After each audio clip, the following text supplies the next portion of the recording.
Ungkapan kekecewaan disampaikan tim kuasa hukum keluarga Brigadir J saat ingin melihat rekonstruksi pembunuhan Brigadir J.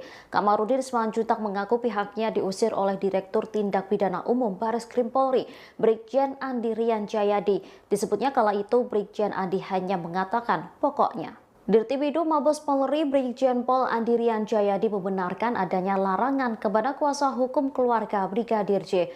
Menurutnya yang wajib datang dalam reka ulang kasus adalah penyidik, JPU, para tersangka dan saksi beserta kuasa hukumnya. Selain itu pihaknya juga turut menghadirkan Kompolnas, Komnas HAM, dan Lembaga Perlindungan Saksi dan Korban atau LPSK. Diketahui Brigjen Andi merupakan alumni Akademi Kepolisian atau Akpol Angkatan 1991. Ia juga pernah mengemban jabatan penting di Kepolisian Daerah Sumatera Utara atau Polda Sumut. Posisi tersebut yakni Kasat Res Narkoba Poltabes Medan, Kapolres Tebing Tinggi, dan Wakil Direktur Reserse Kriminal Khusus Polda Sumut. Kemudian ia juga pernah mengemban tugas sebagai Wadir Tipidum Bareskrim Polri dan Dirkrimum Polda Sumut.